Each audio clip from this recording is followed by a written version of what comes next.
Hello and welcome to the show. My name's Stu Armstrong and this is the Stu Armstrong Interviews, where on each show I interview the biggest and best names in combat sports worldwide, and one thing's for sure, my interviews will always pack a punch. This week's guest is professional boxing promoter and one half of Gateshead Fighting Chance Promotions, Lewis Pendleton. Welcome to the show, Lewis. How are you doing? I'm well, thanks. How are you, Stu? Not too bad, thanks. So, straight to the point. You're a boxing promoter, you must be a millionaire, is that right? Yeah, absolutely. That's why I keep doing it. If I was a millionaire, I'd be well retired, I think. So. Well, that's not what I heard anyway, but never mind. Seriously though, can you tell us a little bit about Fighting Chance Promotions? Who are Fighting Chance and what do you do? So Fighting Chance was born with me and my business partner Ron Rove worked together for a number of years. Ron got me involved with amateur boxing a number of years ago. And we together we raised some money and developed one of the region's best boxing facilities. Raised over £1 million to develop an absolute state-of-the-art boxing facility, and I sort of swore I would never do that and get involved in that again. I've done that all my life, and Ronnie sort of persuaded me, and I got the bug really. I'd always been involved in boxing. I was a judo player and did a lot of cross training with boxers and sort of enjoyed the sport itself and saw a lot of similarities in my sport. So, you know, meeting somebody like Ronnie's been absolutely excellent with me, and somebody who I admire, who I respect, and who is probably my closest friend. And I think so Ronnie and I went on this journey. Watched a lot of John Lewis Dickinson, Craig and Travis early doors, and when Ron came back to train the lads after they'd obviously, what originally happened with John and Travis was, at the time, Ron was a renowned amateur trainer. He was a GB coach, and amateurs and pros weren't allowed to train together. Yeah. There was a pro-am ruling that stopped them from training together. And so Ronnie had to make a decision as to whether he was going to turn pro or go amateur, and he wasn't prepared at that time to look at the pros because he was obviously heavily involved with the amateurs and running the club and doing everything that he did. And then John Lewis and Travis, after going away, wanted to come back to Ronnie. You know, they felt that the setup wasn't right with them, and they wanted to go back to Ronnie. So Ronnie agreed eventually to take them on, and the rest is history really. They worked underneath Frank Maloney as the manager. Mm-hmm. And Frank Maloney was excellent with all of the lads. He brought Loaded TV up here, and obviously Sky Sports and the boys. Yeah. We got some great opportunities as a team. They won prize fighter and they went on and won English and British titles together, area titles, and sort of cleaned up domestically really. And when Frank retired, we took on the management of them. So Ronnie was a licensed manager, and eventually I then decided to become a promoter, because what we wanted to do was we wanted to be able to provide the full package for our lads. Yeah. And we felt that if we only managed fighters and the fighters weren't signed to a major promotional outfit, they weren't then getting the opportunity. They weren't then going to get the chance to perform at a stage, and actually their careers were in somebody else's hands. So what we did is Ronnie and I, after much deliberation, Ronnie again persuaded me, twisted my arm, and I took out the promoter's license with a view to basically developing our boxers, providing a platform for them, and setting a minimum of 4 shows a year where they can progress. And our aim and ambition is to run high quality small hall shows that are remembered and renowned and often copied and imitated, and that's a compliment to the work that we do. And then I think from there it's down to the boys and the training that goes on in the gym for them to excel and push on. So Fighting Chance was born out of that really, and it came from me being quite poorly. I had cancer, and at the time I didn't quite know what to do and where I was going to go, and I thought of Fighting Chance as a way of giving boxers a chance, giving fighters a chance, because so many times talented boxers who don't sell tickets, don't get opportunities, don't get to the level that they need to be at, and we wanted to provide that platform, and I wanted to do something positive. And I'm not in this game to make money. I'm fortunate that I have a good job and a great family and people who support me, and I do this because I enjoy it, because it's a passion. And yes, hopefully, we can break out and get the rewards that all of our hard work and efforts deserve. But at the minute, we do it because we believe in a group of boxers that we've got. We believe in the training team, and I genuinely believe that we can produce a world champion. And if we do that, then the money and everything else follows. Yeah, I would agree with what you're saying there. I mean, you can have the most talented fighter in the world, but if they're not given that platform to box on, they're not really going to get anywhere. People won't see the skill that they've got.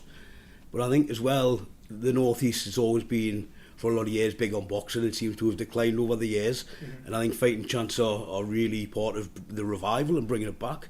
Yeah, well, I mean, what we want to do is create a brand. So in Fighting Chance, we've created a trendy brand. We've created something that people look at and respect. We've put on excellent shows. When we put on shows, we invest in the lighting rigs. We invest in the production, the smoke machines, the things that weren't being done. The lads wearing T-shirts and having branded T-shirts and getting sponsorship out there, because again, I've been to a lot of shows before becoming a promoter, and those things weren't done, and it's small hole boxing, and it's down to obviously promoters cutting the cloth and trying to make money and do things the right way. But what we wanted to do was not spend ridiculous amounts of money to make yourself bankrupt, but we wanted to add a bit of pizzazz to what we do. So put quality fights on, match fighters. We always put on, you hear this 50-50 fights, there's no... You go back through BoxRec and have a look at Northeast shows and decide who puts on 50-50 fights, because what we do is we put on challenging fights. We spend a lot of time looking at the matchmaking and looking at the type of opponent that we want to fight our lads, and there are times where our lads obviously are going to fight people with losing records, but they're going to fight people who nick rounds, who win, who push them, who challenge them in a different way. So I always look at it as a fan, because there's nothing worse, and I've been to shows at Brayton Meadows where you sit and watch 15 fights and it's 15 home wins and it's just absolutely boring. And my sport in judo, the very best fight the very best, and the person who wins is ultimately the best. In boxing, yeah. It's not like that. So I always look at it because I want people in the area to fight each other, and I've been fortunate because the likes of John, Travis, Craig, people who sort of set the foundations for it, would just fight anybody, anywhere, anytime. And it didn't matter. All very exciting fighters as well. I mean, when you talk about Craig, I'll always forget coming, I think it was a Fighting Chance show it was on, I'm sure it was, at Gateshead Leisure Centre when he fought Lee Mould. Yeah. One of the best fights I've ever seen. Yeah. I was absolutely worn out after that. It was absolutely fantastic. And if you look at that as a show, so we had 3 headline fights and all 3 home fighters lost. Now, as a promotional outfit, you could say that's a disaster. But everybody, that show there, which was Resurrection, raised the bar for North East boxing for me, and it set the fire in other promoters to try and emulate what we'd achieved and what we'd done. And I think what we did is we brought Made Television. Before, they were in soft launch at the time, so they hadn't actually fully launched as a TV platform. So we worked with Made and got them great exposure. John Lewis Dickinson against Courtney Fry. John, we now know at the end, sort of had an issue with his weight and didn't do things correctly. But what an absolute warrior in terms of getting up 3, 4, 5 times. Definitely. It didn't help Courtney Fry picking him up and trying to throw him either. No, it didn't. And to be fair, I mean, after the I think it was the 3 knockdowns, John won every round. Yeah. So John went on and I think was unfortunate to lose. But if you get knocked down as many times as he did in that fight, then it is what it is. We had Lewis Scott, who was fighting Rhys Pagan, and Rhys Pagan, Craig Dixon had fought him. Rhys Pagan's gone and done exceptionally well since, a lad from Scotland. And Lewis Scott dislocated his shoulder and lost. And then we had Craig Dixon and Lee Mould, which was the area title fight. And on paper, Craig lost. To be fair, on the night we watched it, and I felt Craig was absolutely robbed, and we were all up a height and livid.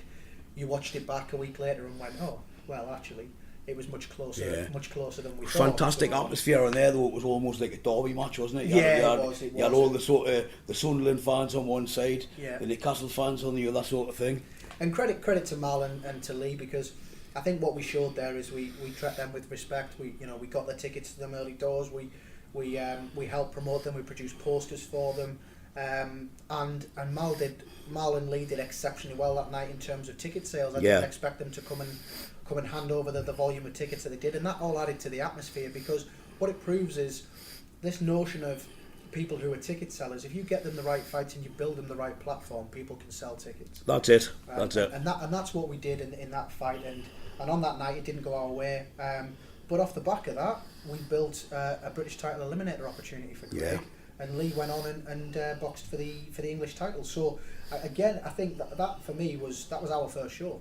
And again, we worked with Dennis Hobson on that and pulled all of that together. So that's for me what we're about. That's what we set our standards high, and there's been an occasion last year where I felt we didn't quite achieve the heights in terms of the promotional side of things and little bits and pieces, because I'm always a perfectionist and always unhappy with productions and getting things right. So I thought that was it was a good start, and we're always look to do better and improve. I'd say it was a really good show, and I think things have continually you keep raising the bar show on show from the ones I've been to anyway. Mm-hmm.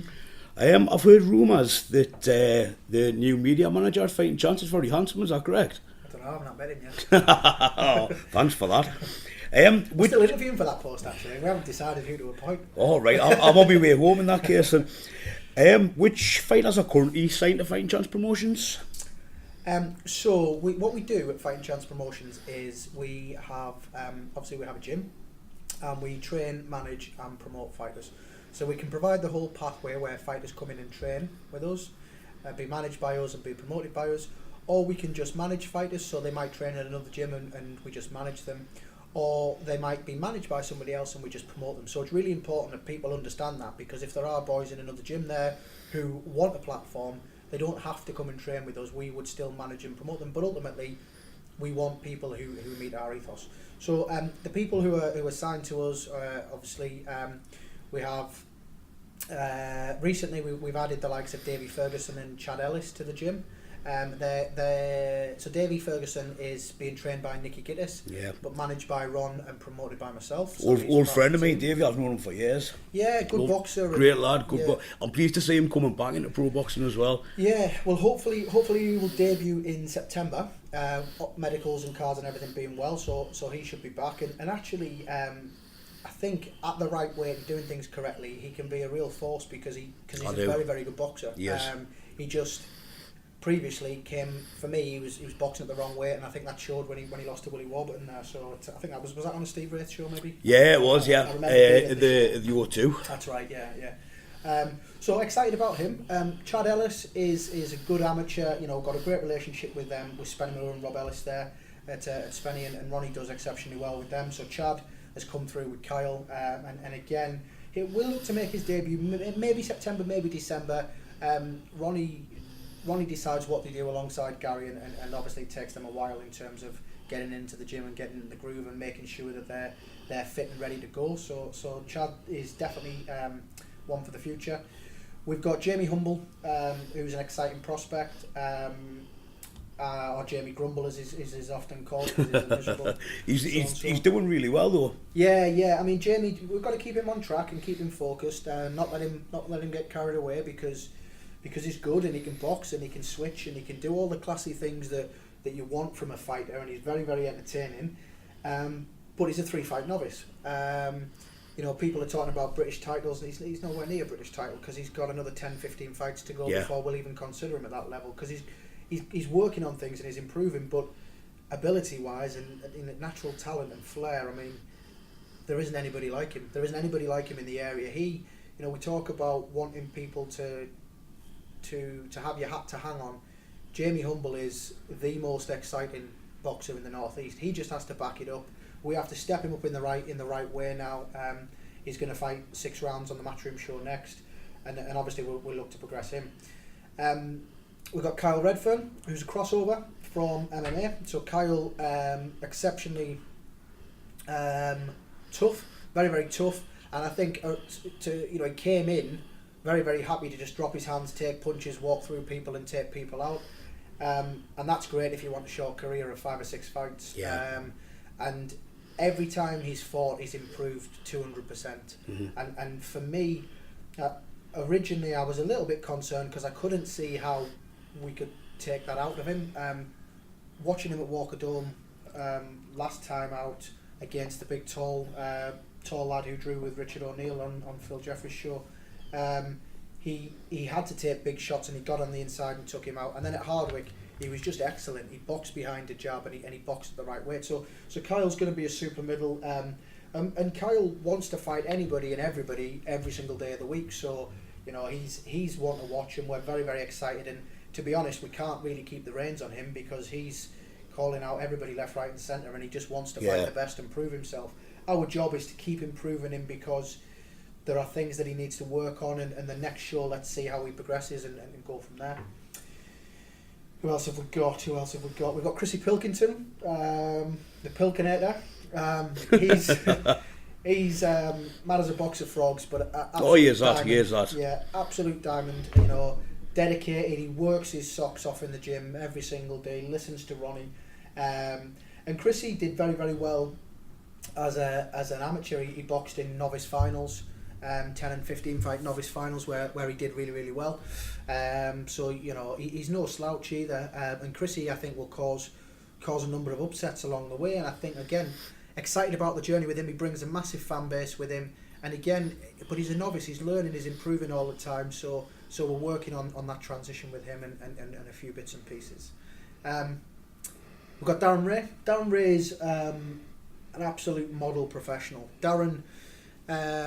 I spoke to Darren originally about coming and working with us. Our photographer Stephen White had messaged me to say that he was interested in turning professional, and it took us about 2 months to actually meet with him and decide whether we wanted to work with him or not. Ronnie had a look at him, and Darren has improved just time and time again, and he is a real dark horse in the super lightweight division. He's an ex-footballer turned boxer, but he obviously boxed as an amateur, and he really impressed me at Walker Dome, and obviously he'd gone into that fight with a pretty horrific cut 2 weeks beforehand, to be fair, and showed his mettle and his heart and boxed, and he's very passionate. Yeah, but he gets it because he knows that he's got to find sponsorship, he's got to do the social media, he's got to sell tickets. And his opportunities will come, and there are too many people who think that boxing's easy and you just get paid. Well, it doesn't. Unless you're on Sky, unless you're on Box Nation, you're not getting paid. You've got to come in, you've got to do the business side of it, you've got to progress yourself, and that's why people like yourself, Stu, are massive to these lads' careers, because the work that you guys do in going around the gyms and speaking to the lads helps raise their profiles, helps them sell tickets, and if they box on a Box Nation show or a Matchroom show, that's not the holy grail. If you don't sell tickets on those shows, you get dropped. So again, it's one of those things. That's it. I think it's all about getting themselves out there, because bottom line, it is all about selling tickets, I think. Mm-hmm. Yeah, absolutely. And sometimes that's where it's frustrating, because the talent goes. I mean, obviously the likes of Craig Dixon, who we've got in the gym, and Craig's coming back and doing bits of training with them. But Craig's got a young family, absolutely exceptional boxer. Couldn't sell tickets, so perhaps never got the breaks that his talent necessarily deserved, but we got him a British title. We got him a British title eliminator. Got him that opportunity. So we pushed him to that level. And then we've got other boys in and around the gym, the likes of Jamie Jones and Lewis Scott, who are not in the gym at the minute, but again keen to push on with their careers when the time's right for them. They've got family issues and problems at the minute that they're dealing with. So we never close the door on any fighter, on any person, as long as they're committed and they put the effort in, they'll train. If they're not committed and they don't turn up to the gym, they don't train. So yeah, we've got a great stable of lads. We've got another probably 4 or 5 that we're in discussions with at the minute, mm-hmm. and they're different abilities. Some one individual who is incredibly exciting, and if that one works and comes over the line, he will be an absolute superstar. Yeah. But again, we talk to people every single day of the week, so just because we're talking to people doesn't necessarily mean that's going to happen. So, and any boxer who we work with, it has to work for us and it has to work for them. We've also got the likes of Lee Mould on a promotional contract and Tom Whitfield on a promotional contract as well. So that means that Mal's lads are committed to working within Fighting Chance. So Mal's boys will effectively box on our show.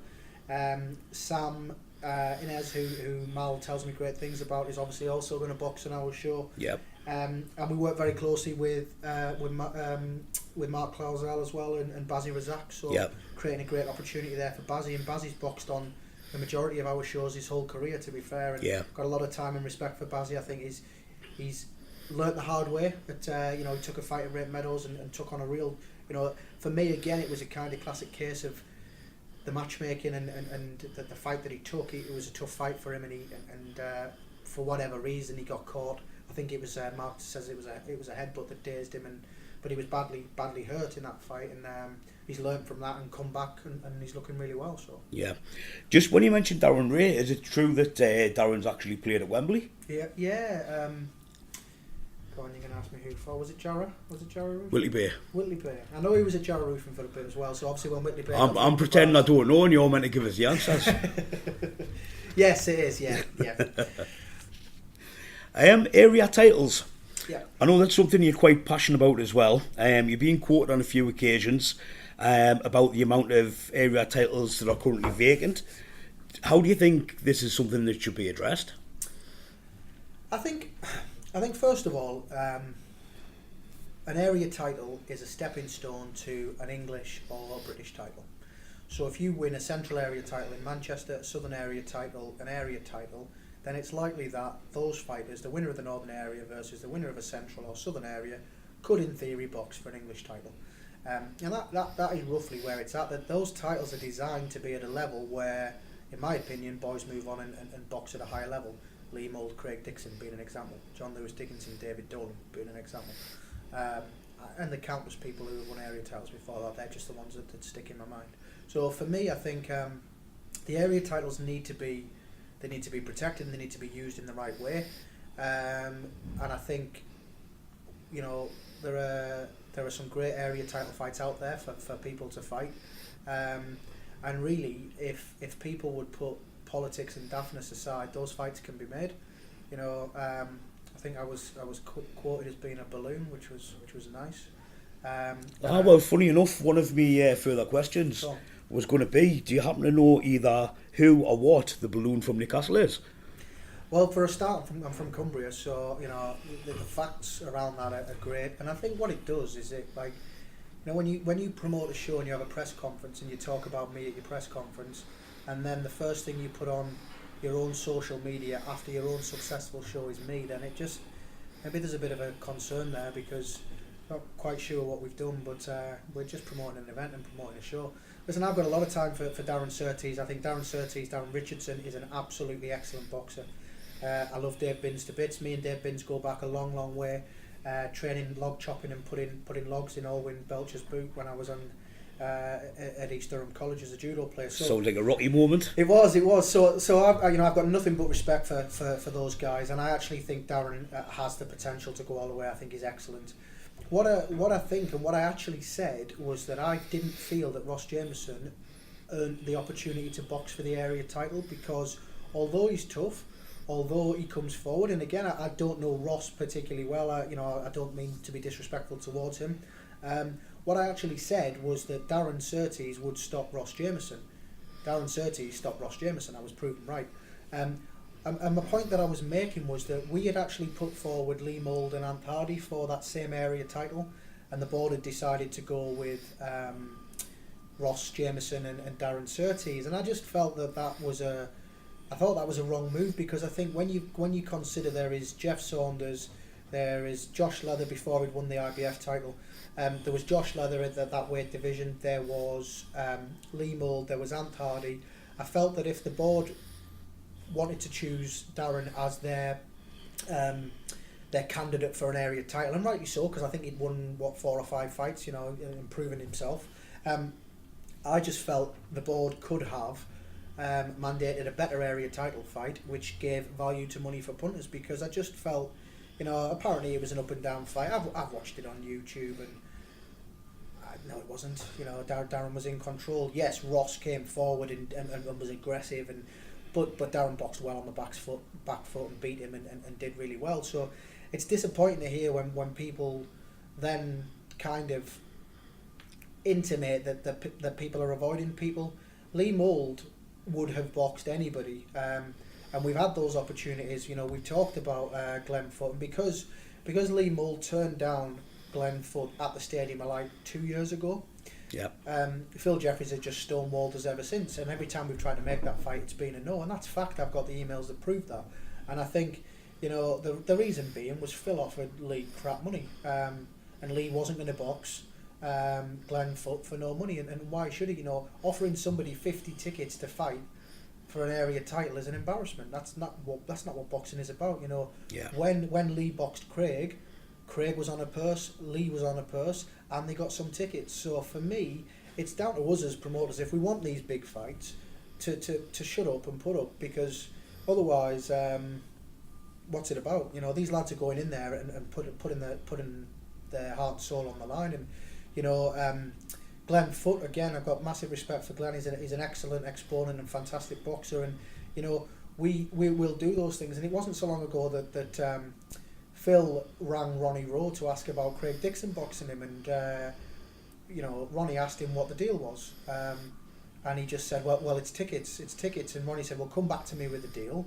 2 days later, it's in the press that Craig Dixon turns the fight down. So I think there's some dirty underhand tactics that go on there, and people not telling the truth. And you know, I don't often speak out about stuff, but I just think if you're gonna start doing silly things, then you're going to unravel yourself and make yourself look rather silly. And if that's what he wants to do, then that's his prerogative. So my take on area titles is that the best two boys in the area available should box each other. I mean, if you take Lewis Ritson and Jordan Ellison, who boxed for the area title, you could then throw that back at me and say, well, what you're saying about Ross Jameson and Darren it doesn't ring true. But the difference with Lewis and Jordan is that there was nobody else available in the area for Lewis to box. Jordan is a good lad, but he's got a losing record because he's always been away on the road.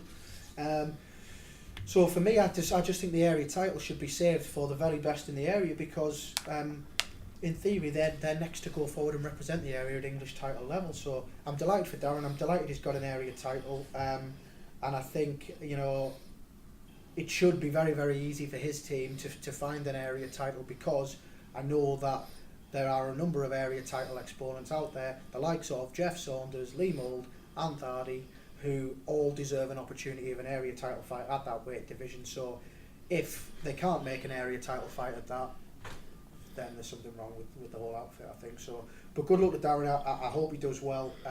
I'd love to see Darren and Lee Mould, because I think that's a great fight.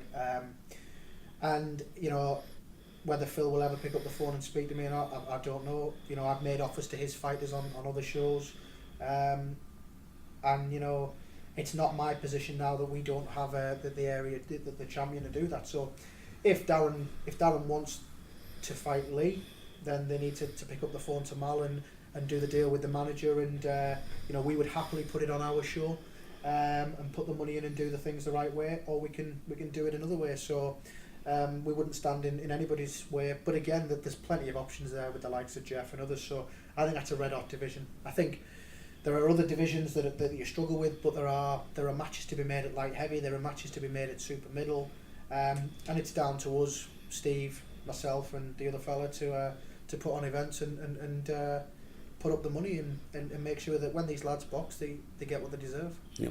Do you think there's more that the British Board of Boxing Control could do to fill these vacant titles?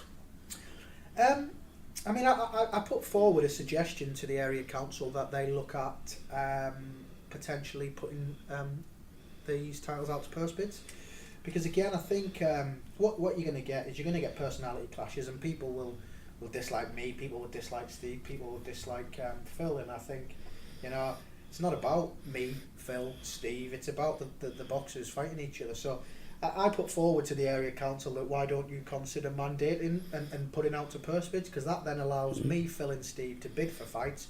It means that the fighters get the best possible deal and they get the best possible payday.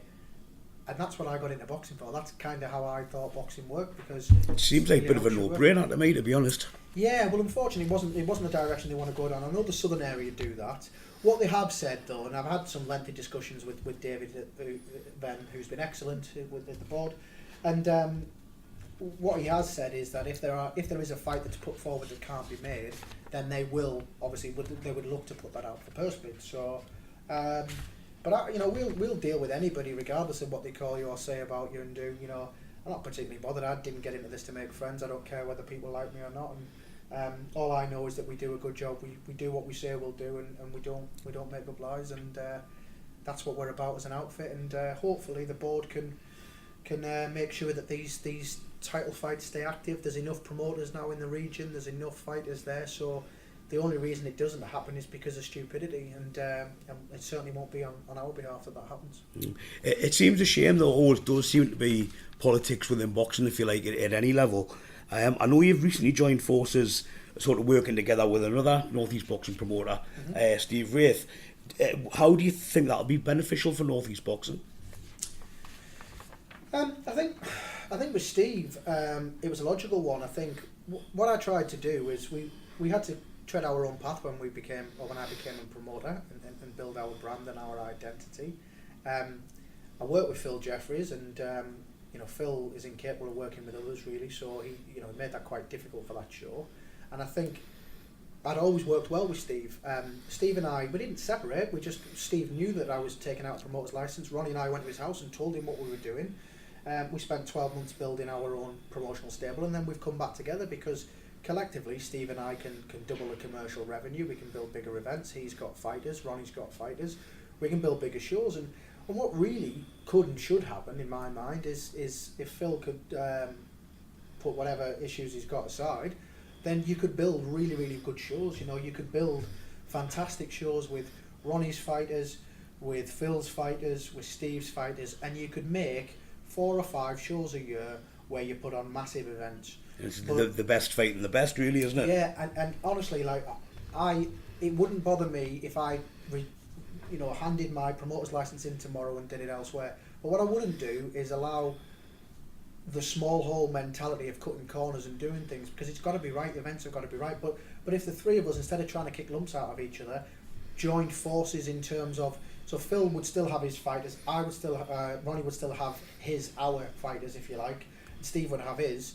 You would then have, you'd have less shows in the area, but you'd have maybe 5 shows that have got 12 bouts on, where everybody's boxing each other, where there's no politics, and it works. And I'm open to that. Steve's open to that. If the other fellow wants to, then he can pick up the phone. If he doesn't, then it doesn't really matter, and we'll just do what we do and build platforms elsewhere. But it's a shame because we always avoid July because again the lads can box on Summer Rumble and stuff like that. And when I first started, I spoke to Phil about avoiding dates. So if he was going to go certain dates, we would go a couple of months apart, because then what it means is that if we time our shows correctly, then a lad, instead of boxing 4 times a year, can potentially box 6 times a year. But when you get another promoter who all they want to do is try and sabotage what you're doing, and they put an event on the day before you, and they do that 2 times, 3 times, you realise that that's not by mistake. That's somebody trying to puff out the chest and prove that they're the biggest promoter in the region. And it's got to be a nightmare for true boxing fans as well. That they don't care who the manager is, who the promoter is. They just want to go and see boxing. Yeah. Not many people can afford to go to 2 shows in the same weekend. Exactly. So it's it's robbing everybody really. And I that's suppose. all you do is you dilute the quality of the events.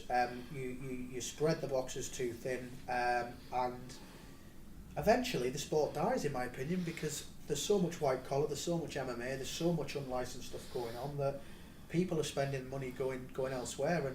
And I've spoken to all of the trainers and managers in the region, and it's just a shame that I think a little point from my perspective, we make the decision. So I'll never hold a promoter and manager's license, because personally I think it's a conflict of interest. I don't believe that you can manage a fighter and promote that fighter and operate independently. I know lots of people do it, big Frank Warren and people like that do it, and that, I'm not knocking those people, but I just don't believe you can truly have the best in, because Ronnie's role with the fighters that we manage is to make sure that he gets the best deal from the event that I run, to ensure that those boxers get the best possible deal, as is every other manager's role. So I think when you're trying to run an event, when you're trying to promote an event and you're managing fighters, in the back of your mind, you're not going to want that fighter to go and box on another promoter's show or another event, or you might turn down an opportunity for them to box for money elsewhere, or you might be in a situation where you're planning for an event and then Sky Sports offer you a fight down the road, and that takes an opportunity away, and your trainer, for example, then he's got to decide whether he wants to have a major title fight on his home show or go away with another fighter. So I think that for me, you have to have those lines of separation, because you can be independent and you can ensure that the boxer gets the best deal, and that's what I'm in it for. I'm in it for the boxers. I couldn't care less about politics, couldn't care less about my name being above the door. These things that we do, I do because it's a necessity, but I don't often go on camera and talk, because it's not about me. We have to have our name. There's a board ruling that says on your promotion you have to physically put your own name. Yeah. But that's it's not. I've never been that type of person. So for me, it's about what's good for the region, and it's blatantly obvious what's good for the region.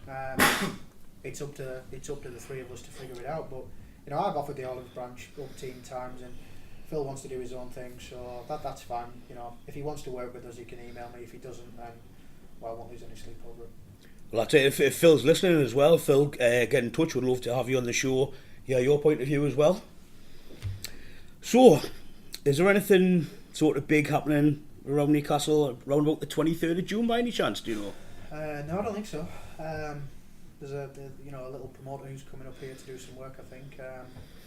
So yeah, obviously we've got the Next Gen show, 23rd of June at Walker Dome. Just for anybody that doesn't know what the Next Gen show is, would you be able to? Yeah, so Next Gen is a series it's the JD Next Gen series, and what that is it aims to profile and promote up and coming fighters who are breaking through, and it's designed to go into areas that maybe traditionally isn't strong in terms of boxing or hasn't had the most publicity, but also where there's up and coming fighters. So it's obviously the brainchild of Eddie Hearn and Matchroom, so it's a Matchroom Sky Sports boxing show. Fantastic that Sky Sports are getting behind it, because wonderful to have all these super fights, but you still need to look after the small hall events and the shows that eventually feed these big nights for Matchroom, for BT Sport, for Box Nation. So we because of our long-standing relationship with Matchroom, I've badgered Eddie straight away after watching the Next Gen at York Hall. Great event, great show, and I said, you need to bring this to Newcastle. This will work. The North East is an absolute hotbed. He signs Josh Kelly, and we come to Newcastle. So delighted that through my relationship, through Steve Wraith's relationship with Eddie, that Eddie has been sort of true to his word and come back to the North East. Yeah. Picked up the phone to Steve. He's picked up the phone to me, and we've done a lot of work. I've done a lot of work with the matchmaking and obviously providing the venue. We sacrificed. We were going to run a show in June, but we worked with Eddie. And again, this is what I'm talking about in terms of cooperation. We could have had a level of arrogance about us that says we're just going to run a show regardless because we don't need big promoters and we don't need TV. But actually, we want that platform for our lads, so we step away and hand the revenue in the show and the event over to Matchroom. But it's a great opportunity for the fighters. So brilliant event. Tickets are on sale at Matchroom, or get them from our boxes, because that really helps our fighters out in terms of their ticket sales. So come through to the Fighting Chance Facebook page, or speak to Stu or any of the lads in the gym if you know them, and get your tickets from there. But it's going to be an absolutely fabulous night at Walker Dome. Josh Kelly and Tom Whitfield headlining, which is a great fight. Josh Kelly, former Olympian in the Rio Games, I believe. Yep. Turned pro, 2 fights professional. Mm-hmm. Went the distance on his first fight, took the win, and stopped his opponent on the second fight even. Yep. Very, very exciting fight. That was some great defence work and fantastic movement. Yep. Reminds me a little bit of a young Ali or a Mayweather. That he seems very hard to hit. Yeah. I mean, he is a pro out and out, really, because you look at the way that he performed in the amateurs, and he holds his feet and he can dig.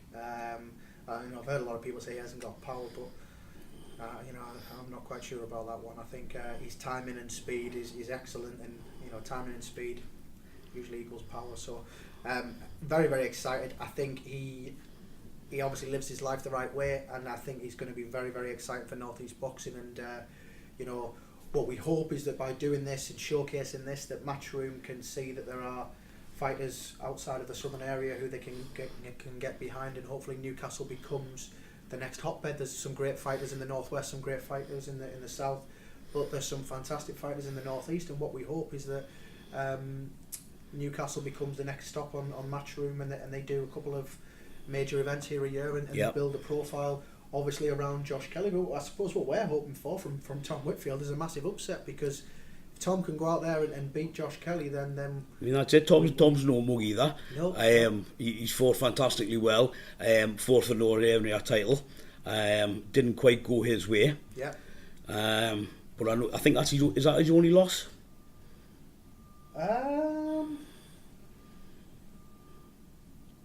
No. Yes, it is. Yes, Yeah. sorry, I had to think. I was thinking of Daniel Cope. Yes, it is his only loss to Daniel Cope. Yeah. And that was a cracking fight, and I think a lot of people thought it would go Tom's way. Yeah. And obviously it didn't. It went to Daniel. I mean, I think Tom was winning that fight. On the judges' scorecards, he was ahead. I barely saw Dan winning a round, and I like Daniel Cope. I think he's an excellent professional. He does things in the right way. I'm probably being unfair to say he didn't win a round because it's probably not true. But Tom was definitely ahead in that fight. Tom had a couple of little issues in the build up to that fight. There's no excuses from his team, from him or from myself. And he lost to Dan Cope on the night. Dan obviously managed to get the stoppage win. I think if they box again, it's a totally different story. I think Tom can keep him on that job and outbox him, because I always think a good boxer always beats a good scrapper, and I think Tom is a schooled boxer. He knows how to perform. He knows what to do, and him fighting. It's great that Josh Kelly's prepared to take. Yeah. Lads on with winning records. Great for the lads, and fair play to Tom, because most people are just going to say no, we don't want Josh Kelly. So it's great for the region when. Well, that's what I like about Tom. He wants to fight the best, and it's not all about he wants to keep his zero or keep his one evens. Yeah, and I think that's what it's about, because whatever happens, Tom Whitfield is going to win this fight, and there'll be nobody who is more delighted than me if he wins this fight, because he puts the effort in, he deserves it. He's had horrendous luck, and when we were asked for opponents for Josh Kelly, Tom was the first name on the list. I wanted him to have the opportunity. I spoke to Mal and spoke to Tom, and Tom was just straight away, yes, we want the fight. And I think again it's testament to him, it's testament to the Northeast boxing scene, because there's just not enough of that. There's just, and at the same time we get it, because there are people who are up and coming, who are at different stages of their career, who you're not going to necessarily throw lambs to the slaughter. But I don't think Tom is that. I think there's going to be. No, I don't either. I see this going the distance. I really do, and I think if Tom Whitfield loses on a points decision over 8 rounds to Josh Kelly and puts in a performance, then that's going to do him the world of good. And we've already got a fabulous area title lined up in September for Tom as well. Subject to the board approving that, so we know that there's big things ahead for Tom, and I just believe that this raises his stock. I mean, if he wins, then forget the area title, because Matchroom will have to build a platform around Tom Whitfield. So let's see what happens. Well, that's something else I was going to mention as well. I've heard some rumours that now that Billy Snaith's retired, the Northern Area title that Tom boxed down for, that's now becoming vacant. Yeah. And there's a lot of talk about them two fighting for this vacant title. Could that be right, or? No, they're not going to fight for the vacant title. No. Tom Whitfield is boxing another welterweight from the Northeast. It's not Daniel Cope for the area title. Yeah. I'm reluctant to say that person's name, but it's pretty easy to figure out who that individual is. He's from Newcastle, and he's been on most of our shows, so you can figure that one out. No, I'm not going to say anything. So yeah, I mean, the Dan Cope fight can happen. Again, no problem with Dan Cope and Tom Whitfield. But I've got to say, Dan's a really nice lad. I went over to interview him after I interviewed Billy Snaith in the run up to the last fight, and he's a great lad.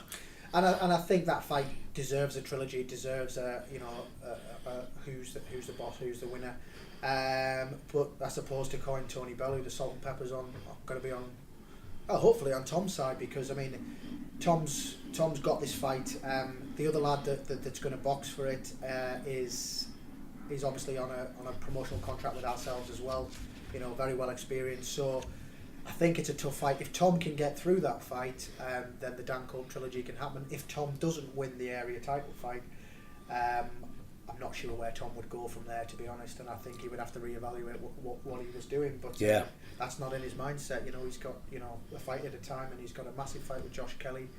See what happens with that fight. If he gets through that fight, and God willing, he comes through injury free, he's got some big nights ahead of him. Who else from the region is on the Next Gen show? So we have Chris Pilkington. We have obviously boxing 4-3s. We have Darren Ray boxing 4-3s. We have Kyle Redfern doing 6'3s, and we have Jamie Humble doing 6'3s. So great platforms for those boys. Jordan King is boxing, doing 6'3s, so it's nice to have Jordan back, and we're very much have an eye on Jordan King boxing Kyle Redfern for an area title, and that's one that we're keen on, and we've already submitted and got approval from the board for that one, so that looks like the super middleweight title is going to be tied up in the future. There is Warren Baster boxing on there. You're very, very exciting. Simon Vallely. I'd love to see those two box for an area title. I think it's a great fight. It reminds me of Dolan and Dickinson. I know that I think they're quite close. I'm led to believe in terms of friendships and whatever. But I've seen Warren and Simon up close in terms of when they've sparred John and sparred Travis in the past, and both excellent lads, treading their own paths at the minute.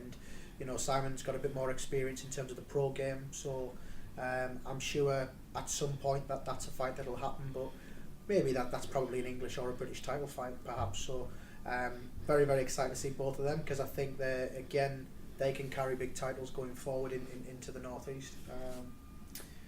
So yeah, very, very exciting. Then there's the likes of Anthony Fowler, Scott Fitzgerald. There is talk of Lawrence Okoli, but I think he's obviously he's had a couple of fights recently, so I'm not sure whether he's going to be on.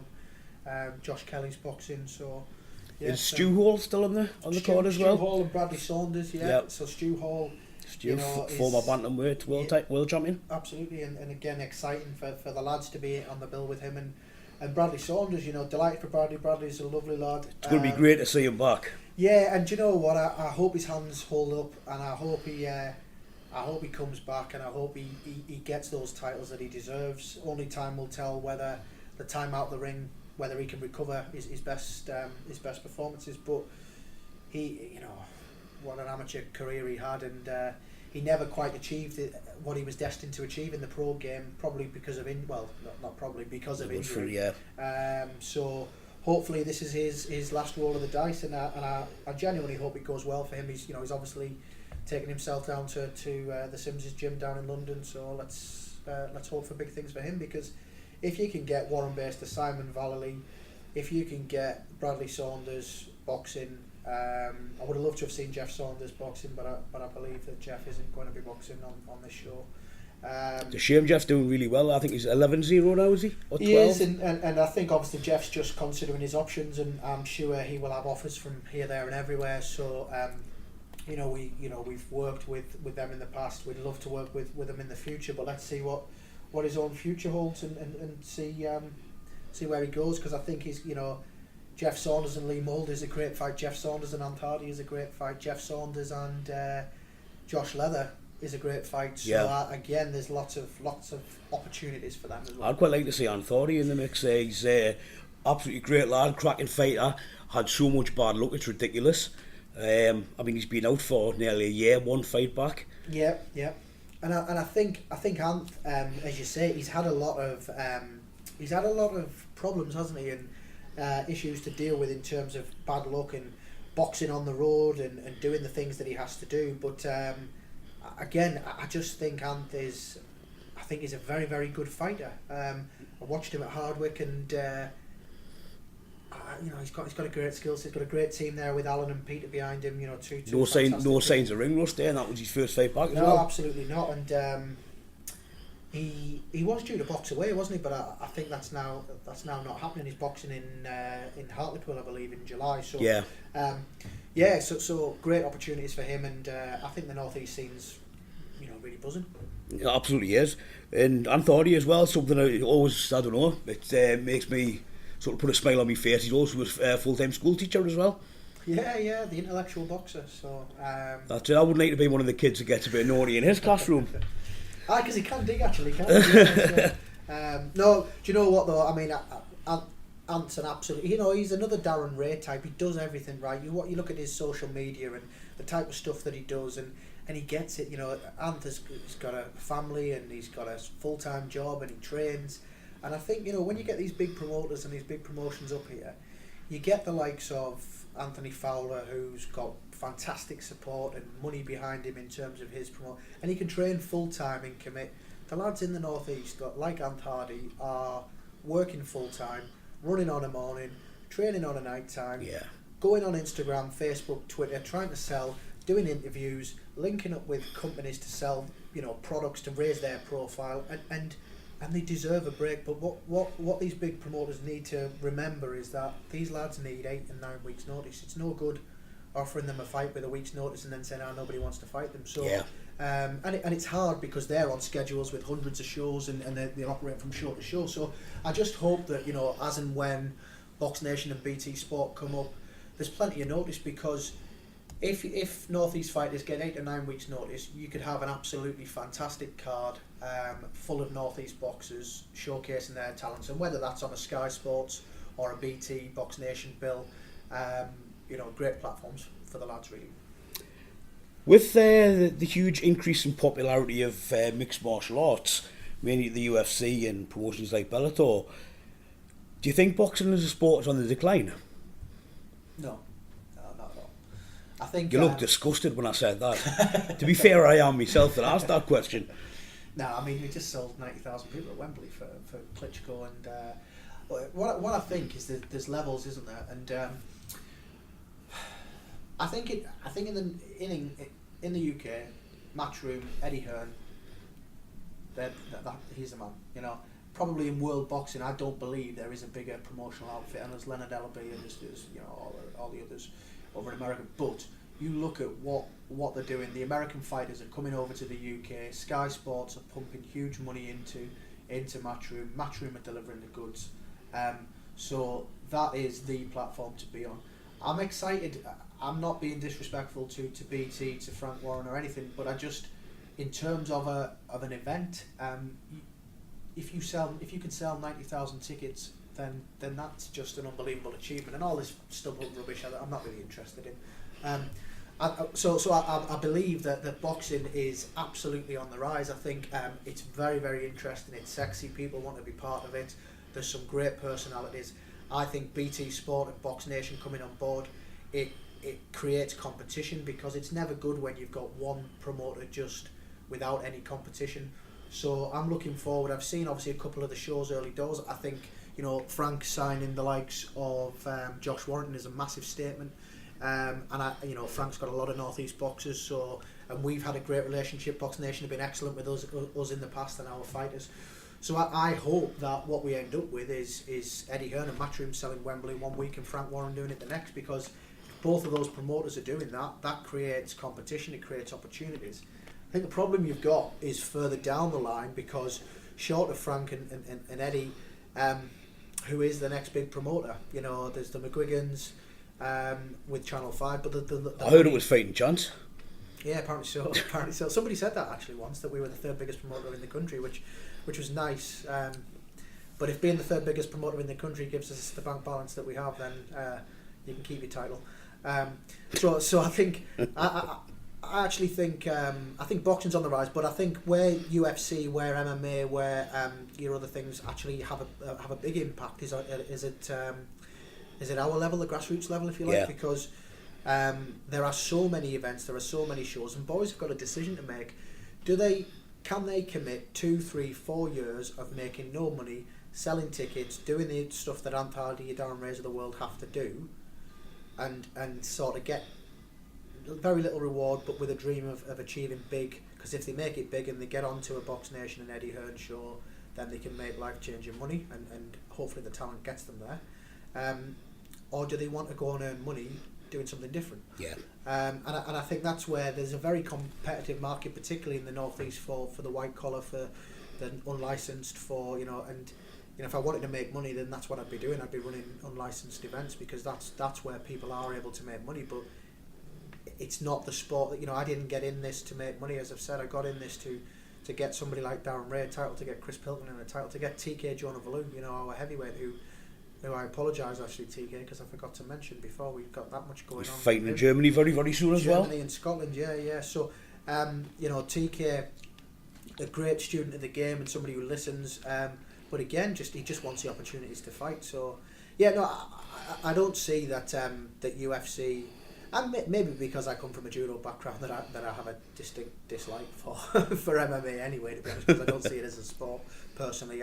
The guys that do it, I think, there's some great stuff and some good stuff that goes on, but I'm a bit of a purist. I like boxing, I like judo, and I think you're either one or the other, really. So. Yeah. So where would you stand on the subject of McGregor versus Mayweather?